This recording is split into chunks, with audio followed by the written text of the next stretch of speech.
फल की इच्छा मत कर। ये तो सभी जानते हैं और बोलते भी हैं, लेकिन क्या अपने डेली लाइफ में हम उसे अप्लाई करते हैं? तो उसको हम जानने के लिए आज बात करेंगे कर्मा थ्योरी पे। तो दीपा बताएंगे कर्मा है क्या और इसका फल कैसे मिलता है? दीप्ति, सबसे पहले तो जानते हैं कर्मा है क्या। अगर हम लेमैन लैंग्वेज में बात करते हैं या हम अपनी लैंग्वेज में डेली रूटीन लैंग्वेज में काम करते हैं, तो कर्म का मतलब काम करना, अपने हाथों से, कर से काम, कर और काम को जोड़कर कर्म बना, तो इसी को कर्मा बोला जाता है। अब फल भी वही होता है। अगर हम डेली रूटीन में कोई काम कर रहे हैं, लाइक अगर हम किचन में काम कर रहे हैं, तो किचन में काम करना भी कर्म है। खाना बना रहे हैं, वो भी कर्म है। तो उसका फल क्या है? अगर खाना बनाने का फल ही पूछा जाए तो क्या है? खाना बनाने का फल है पेट भरना। तो क्या हम जो कहते हैं कि अच्छे कर्म करोगे तो अच्छा मिलेगा, बुरे कर्म करोगे तो बुरा मिलेगा, तो ये हम कैसे डिफाइन करेंगे कि हम अच्छा कर रहे हैं या बुरा कर रहे हैं? ये कैसे पता चलेगा? दीप्ति, सबसे पहले तो ये बात पता होनी चाहिए कि हर इंसान का ओपिनियन अच्छा और बुरा अलग अलग होता है। जो चीज़ मुझे पसंद आ रही है, हो सकता है आपको पसंद नहीं आए, आपकी नज़र में वो चीज़ बुरा है, पर मुझे पसंद आ रही है, तो वहां पर तो हम जजमेंट कर ही नहीं सकते। और जो चीज़ आपको अच्छी लग रही है, मुझे गलत लग रही है, तो वो भी हम नहीं किसी को डिफाइन कर सकते। लेकिन अच्छा किया है उसका फल, अब ये तो तय है कि कर्म का फल तो मिलेगा ही मिलेगा। अब कैसे मिलेगा, क्यों मिलेगा, उस चीज पे हम बात कर सकते हैं। तो थोड़ा सा बताएंगे कि कैसे मिलेगा, कब मिलेगा? क्या इसी लाइफ में मिलेगा या हम उसको कंटिन्यू अगली मतलब कई लाइफ तक कंटिन्यू करते हैं? ये डिपेंड करता है, जैसे कि हम कहते हैं ना फ्रिक्वेंसी, तो ये डिपेंड करता है फ्रिक्वेंसी ऑफ कर्मा। कई बार क्या होता है कि अगर हमने कोई छोटा सा भी काम किया है, अब जैसे हमने एग्जाम्पल लिया खाना बनाने का, लेकिन कहते हैं ना जो कर्म होते हैं वो विचारों में भी आते हैं। अगर हमने कुछ ऐसा सोचा जो कि बहुत ही ज्यादा सोसाइटी के खिलाफ है या किसी के भी खिलाफ है, तो वो कर्म शायद मेरे करने से, जो मैं हाथ से कर रही हूँ या एक्शन वाइज कर रही हूँ, उससे भी बहुत बड़े हो गए। ऐसे जैसे आपने पूछा कि जो कर्म है वो उसका इस जन्म में भी मिल रहा है फल या दूसरे जन्म में भी मिल रहा है, वो वक्त डिसाइड करता है। क्या हमारे सोचने से भी कर्म बन जाता है? हमने अगर किसी के लिए गलत सोचा, किया नहीं लेकिन खाली सोचा, तो क्या वो भी हमारे कर्मा में काउंट होता है? बिल्कुल कर्मा में काउंट होता है। जैसे कि भगवत गीता में भगवान श्री कृष्ण ने बोला, जब अर्जुन युद्ध नहीं करना चाहते थे, लेकिन उन्होंने युद्ध के बारे में विचार करना शुरू कर दिया था, तभी तो वो युद्ध भूमि पर आए थे। तो कृष्ण भगवान ने क्या बोला कि तुमने तो विचार पहले ही कर लिया कि तुमने कौरवों का सर्वनाश करना है, कर्म तो तुम्हारे तभी से शुरू हो गए थे। तो सोचने से कर्म ज्यादा होता है, ज्यादा उसका इम्पैक्ट पड़ता है, जितना करने से नहीं, क्योंकि वो डबल हो गया। पहले सोचा, उसके बाद किया, वो डबल इम्पैक्ट हुआ। तो उसका जो, जैसे मैंने फ्रिक्वेंसी के बारे में बात की, तो उसका जो फल है वो भी डबल फ्रिक्वेंसी पे मिलेगा। अब जैसे आपने मुझसे पूछा कि इस जन्म में या अगले जन्म में या अभी या कब, उस चीज को डिसाइड हम नहीं करते। उस चीज को डिसाइड भी हमारा कर्म करेगा, या फिर हम पहले कुछ ऐसा करके आए, जैसे कि आपने कहा अगले जन्म में, तो पहले ऐसा कुछ किया जिससे बहुत ज्यादा कर्म बंद हो गए, और उस लाइफ में या इस लाइफ में उसको हम फल अभी तक नहीं पूरे कर पाए। जो कर्म किया था, जो काम किया था, उसका रिजल्ट अभी तक नहीं आया, और हमारी या किसी भी व्यक्ति की या किसी भी पशु की, मैं तो कहती हूँ किसी भी आत्मा का, उस वक्त पर उस शरीर में खत्म हो गया, तो उसको उसने कैरी फॉरवर्ड किया अगले जन्म के लिए। तो आपका वही क्वेश्चन था कि कब और कैसे फल मिलेगा, तो वो तो अगले जन्म में मिल गया। और इस जन्म में जो फल मिल रहे हैं, आपने कभी देखा होगा लोग परेशान हो रहे हैं, वो दीप्ति ऐसे ही परेशान नहीं हो रहे, ये भी कर्मा है। आप बताएंगे, थोड़ा सा एक्सप्लेन करेंगे कर्म कौन कौन से कर्म होते हैं, किस किस टाइप के होते हैं? कर्म बहुत टाइप के होते हैं, जैसे कि अब आपने कहा कि पिछले जन्म के जो संचित कर्म होते हैं। संचित कर्म मतलब संचय, जिनको जोड़ कर रखा हुआ है, संचय करके। अब संचय क्या होता है? जैसे हम धन का संचय कर लेते हैं, हम ज्वेलरी हमें बहुत पसंद होती है, हम वो इकट्ठा करना, बेसिकली इकट्ठा करना, जो चीज़ें इकट्ठी की हुई हैं। अब करते गए करते गए करते गए, अब यहाँ पर हम ये नहीं कह रहे कि अच्छा कर रहे हैं कि बुरा कर रहे हैं, लेकिन कर रहे हैं, करते चले जा रहे हैं। अब कुछ तो हम कर ही रहे हैं ना, जिससे कि चीजें इकट्ठी हो रही हैं। अब हम अच्छा भी कर रहे हैं तो वो भी तो संचित हो रहे हैं। हम कर्मों को बुरा ही क्यों बोल रहे हैं? अगर हम बुरा कर रहे हैं और मेरे को वो चीज समझ ही नहीं आ रही कि बुरा किया जा रहा है, मेरे लिए तो मैं ठीक हूँ, है ना? तो वो जो कर रहे हैं उसको हम संचित कर रहे हैं। तो जो संचित कर्म होते हैं उनका जो उदय, मतलब कि जो संचित कर्म होते हैं उनका जो रिजल्ट होता है, उनका जो फल होता है, वो थोड़ा धीरे धीरे आता है। क्योंकि हम उसको बहुत छोटे छोटे कर्म में क्या करते हैं, अरे कुछ नहीं होता, कर लेते हैं ना, क्या फर्क पड़ता है। जो इस नेचर के होते हैं, जो जाने अनजाने हम इकट्ठे करते जा रहे हैं, उसके जो फल होते हैं वो धीरे धीरे आते हैं, जिसको संचित कर्म बोलते हैं। अब जो होता है प्रारब्ध, प्रारब्ध वो होता है कि आत्मा अजर अमर है, ये हमें पता है, और शरीर किसी भी शरीर में आता है। तो जब वो शरीर चेंज हो रहा है, लेकिन कुछ कर्म करके चेंज हो रहा है, और वहां से आपने, मुझे याद है एक पॉडकास्ट में बोला था कि पिछले जन्म में हम ये सोच के आते हैं या हम चूज करके आते हैं कि हमें कौन सी फैमिली चाहिए, कौन से भाई बहन चाहिए, कौन से साथी चाहिए। इनफैक्ट इतना भी होता है कि आज मैं आपसे बात कर रही हूँ तो शायद ये भी मेरा तय था, जिसको हम प्रारब्ध कर्म बोलते हैं। कि बोलते हैं ना, गीता में भी बोला गया ना, प्रारब्ध है वो तो होना ही है। चाहे आज मैंने क्लैप भी की है तो ये भी मेरे प्रारब्ध में है, तो उसको प्रारब्ध बोला जाता है। इस तरीके से कर्मों को जो संचित किए उसको हम कैरी फॉरवर्ड कर रहे हैं, जो प्रारब्ध में है, जो मैंने खुद ही तय कर लिया, तो वो तो मेरे आने ही आने हैं। दो कर्म हो गए। और तीसरा कर्म होता है क्रियामान कर्म। क्रियामान कर्म होता है जो हमने किया, अब ये मन से नहीं हुआ, ये हुआ हमारी क्रियाओं से, ये हुआ हमारे चलने फिरने से, काम करने से। एक एग्जाम्पल लेते हैं उसके लिए, जैसे कि कोई अपराधी है जिसको सजा मिली हुई है, करंट में उसको सजा मिली क्योंकि उसने कुछ चोरी की, कुछ गलत काम किए या किसी के विरुद्ध कुछ किए। वो क्रियाएं वो दिखाई दे रहे हैं, तो वो जो क्रियाएं की उसको क्रियामान कर्म कहते हैं, जिसकी वजह से उसका फल उसको इसी वक्त पर, इसी जन्म में, कुछ ही समय पर मिल गया। क्या दीपक, कर्मों का फल खाली हमें मिलता है या हमारी फैमिली को भी मिलता है? कि जैसे मैं आपकी बात ही ले रही थी, क्योंकि आप आकाशिक में और हम लामा फेरा में काफी इस चीज को बहुत ज्यादा पढ़ाते हैं। है तो सारी जितनी भी हमारी एनर्जी फील्ड है, सब कार्मिक है, सब कर्मा सिद्धांत पे ही अटैच होती हैं आके, और एनर्जी भी उसी तरीके से रिवॉल्व करती है, उसी तरीके से काम करती है, ऐसे ही स्प्रेड होती है। अब जैसे दूसरों की बात आती है, एक तो दूसरों की बात तब हो गई जब हमने अपना जन्म चूज किया था, हम एक दूसरे के साथ कनेक्ट हुए थे, एक वो वाला हो गया।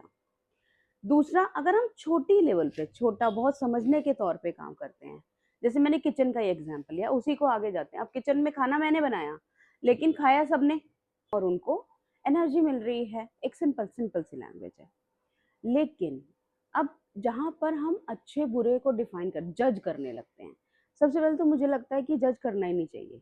इंसान को अपने कर्मा पता होने चाहिए, खुद के अंदर से फीलिंग आनी चाहिए, तभी वो अपने आप को समझ पाएगा कि वो चीज़ ठीक थी कि नहीं थी।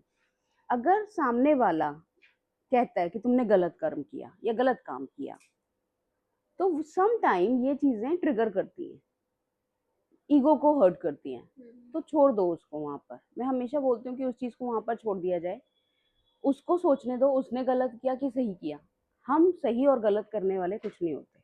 अगर हमने गलत नहीं किया लेकिन हमारे वर्ड्स कुछ ऐसे थे, सामने वाला हर्ट हो गया, तो क्या वो भी हमारे कर्म बन गए? बिल्कुल बन गए। जैसे हर्ट हुआ, परेशान किया ना हमने किसी को, चाहे हमने एक्शन से नहीं किया लेकिन अपने शब्दों से किया, है ना? और शब्द तो वो चीज़ है, वाणी तो वो चीज़ है जो कि जाके भी नहीं वापस आती। तो कहते हैं ना कि अपने इंसान के जो शब्द होते हैं वो सबसे बड़ा हथियार है इंसान के पास। अब वो उसको चाहे अच्छे में यूज करे तो उसकी किसी की हीलिंग हो सकती है, और अगर किसी को चुभने वाले शब्द बोलेगा तो किसी को भी दर्द हो सकता है। तो क्या दीपा, जैसे हमारे अच्छे कर्म है वो क्या हमारे बुरे कर्म को खत्म कर देते हैं, काट देते हैं? नहीं, कर्मा को आप समझ लीजिए कि दो लाइन है हमारे पास, जिसको जैसे हमने एक अच्छा किया एक बुरा किया, तो दोनों का फल मिलेगा। अच्छे का फल भी मिलेगा, बुरे का फल भी मिलेगा। अच्छे वो का फल अच्छा और बुरे का फल बुरा। बिल्कुल अपने अपने हिसाब से दोनों का फल मिलेगा। मतलब हमारे अच्छे कर्म बुरे कर्म को काटते नहीं है, वो हमें जो बुरा कर्म किया है वो भोगना ही पड़ेगा। जी बिल्कुल भोगना पड़ेगा। पर यहाँ पर मैं एक चीज़ और ऐड करती हूँ, हमेशा बोलती भी हूँ। जैसे कि हम बात करते हैं अच्छा और बुरा, वो तो हम डिसाइड करने वाले किसी और के लिए नहीं होते, लेकिन अपने लिए हम हो सकते हैं। हम अपने में विचार कर सकते हैं कि क्या मैंने किसी के लिए ठीक किया या गलत किया। अब जब अच्छे कर्म हैं उसका तो हमें ऐसा वो वाला फल मिलता है जिससे हम खुश होते हैं।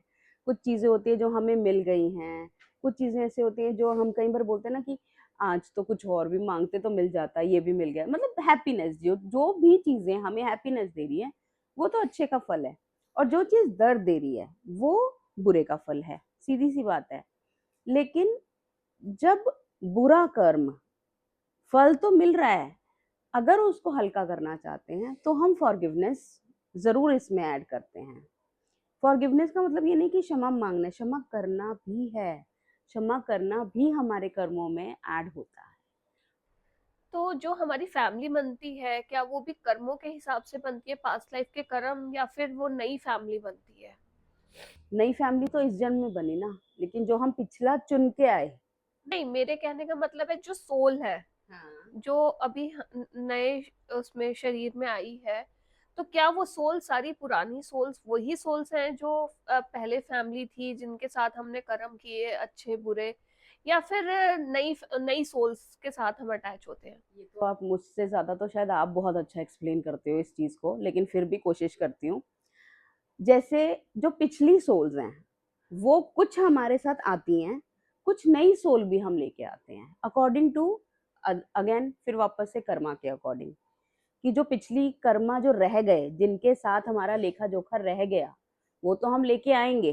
दीपा, हम अक्सर बोलते हैं फॉरगिव एंड फॉरगेट, तो क्या ये वर्क करता है कि हमने फॉरगिव किया और हम भूल गए? अगर हमने दिल से फॉरगिव किया तो क्या ये हमारा कर्म कंटिन्यू रहेगा, या फिर हम उसको वहीं पे डिसॉल्व, दो सोल्स के बीच में जैसे अगर कोई कर्म है तो वो डिसॉल्व हो जाएगा? देखिए दीप्ति, मैं ये नहीं कह सकती कि 100% डिजॉल्व होगा, क्योंकि ये पता ही नहीं कि कितनी हद तक फॉरगिव किया गया।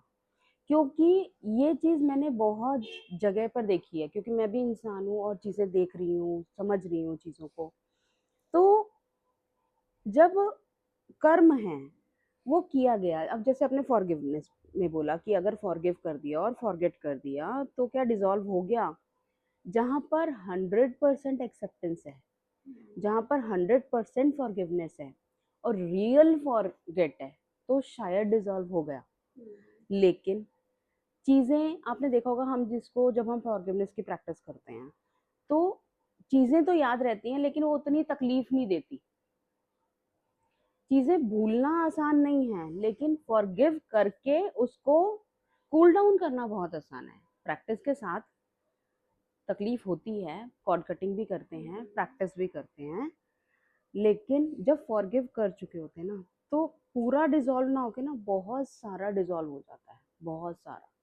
जो संचित कर्म करके आए थे उसमें से भी आप कुछ ना कुछ अच्छा निकाल लेते हो। वो जो संचित, जो इकट्ठा हुए थे ना, तो धीरे धीरे धीरे धीरे धीरे धीरे करके हल्के हो चले जाते हैं। दीपक, क्या हम इस साइकिल से, कर्मा की साइकिल से बाहर आ सकते हैं जिससे हमें मोक्ष प्राप्त हो सके? बिल्कुल आ सकते हैं, मेहनत करनी पड़ेगी। कैसे? सबसे पहले फॉरगिवनेस, जो मैं हमेशा बोलती हूँ, क्योंकि forgiveness is the main crux to lighter your Karma.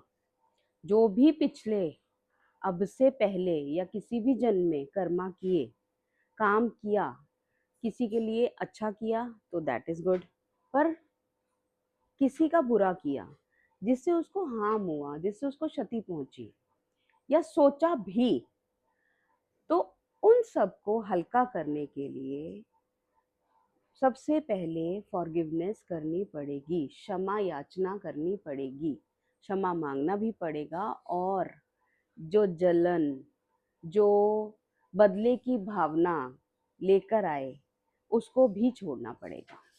मतलब हम फॉरगिव करके और मेडिटेशन करके इस साइकिल से हम बाहर आ सकते हैं। बिल्कुल आ सकते हैं। इसके अंदर और चीज़ें ऐड करनी पड़ेगी। मेडिटेशन कीजिए, जितना हो सके चुप रहिए, क्योंकि हर शब्द कर्म है, हर थॉट कर्म है। तो जब हम कहते हैं ना कि हम मेडिटेशन में कुछ स्टेप्स ऊपर चले गए, उसमें हम क्या करते हैं, जैसे नेक्स्ट स्टेप में हम लोग मेडिटेशन करते हैं, पहले तो ब्रीदिंग किया, फिर साइलेंट किया, फिर मंत्रा चैंटिंग किया, फिर उसके बाद और साइलेंट में गए जहाँ पर हमारी थॉट्स भी डिसॉल्व हो जाती हैं। उस साइलेंट पर जाकर और मैक्सिमम टाइम साइलेंट, क्योंकि क्या है, जैसे हम बोलते थे ऋषि मुनि हैं, दूर चले जाते हैं लोगों से। क्यों जाते हैं? ना ही कहते हैं ना, एक छोटी सी बात होती है ना, ना ही किसी को देखेगा ना बोलेगा। तो नहीं देखेंगे तो कर्म तो नहीं इससे होंगे। क्या हमारी थॉट्स बिल्कुल खत्म कर सकते हैं हम? प्रैक्टिस से कर सकते हैं। मतलब ऐसा मैंने बहुत बार फील किया खुद के साथ। हम्म। सम टाइम क्या होता था, और अभी भी मैं करती हूँ ऐसा, कि एक दिन हफ्ते में या 15-20 दिन में एक बारी ना, एक दिन ऐसा रखती हूँ जिस दिन मैं पूरा दिन साइलेंट रहती हूँ। उस दिन मैं क्या करती हूँ कि अपना कोई चैंट कर लिया या मेडिटेशन कर लिया, क्योंकि हम एक बार में एक स्ट्रेच पे एक मोमेंट पे नहीं रह सकते। उस दिन फोन बंद कर दिया, मतलब होल साइलेंट, किसी के साथ भी आई कांटेक्ट नहीं रखना, खुद में रहना। अगर घर में सब हैं तो भी मैं ऊपर चली गई, किसी के साथ नहीं, कोई फोन, मतलब फोन तो जीरो, उस दिन स्विच ऑफ होता है फोन। हम्म। होते हैं नेचर के अलावा और किसी भी कांटेक्ट में होते हैं, तो उस वक्त जब हमने सोचा, सोचा मीन्स देखा, और कुछ हमारे मन में थॉट आई, उससे अगर दूर रहना है तो हमें किसी के भी कांटेक्ट से दूर रहना पड़ेगा। आप हमारी ऑडियंस को कुछ बताएंगे कि इस कर्मा की साइकिल से कैसे निकल सकते हैं? कुछ छोटा सा एक टिप। ऑलरेडी पहले ही आपको बताया कि फॉरगिवनेस करो, मौन करो, चैंटिंग करो, और सबसे बड़ी बात है, इसको समझो कि कर्मा है क्या। जब समझेंगे तभी उसको अप्लाई कर पाएंगे। तो यही मेरी तो एडवाइस होगी कि फॉरगिवनेस करने के साथ साथ, मेडिटेशन करने के साथ साथ, कर्मा को समझना बहुत ज़रूरी है, इसकी सच्चाई में जाना बहुत ज़रूरी है। ये था आज का podcast. Stay tuned with light and B beyond. Thank you.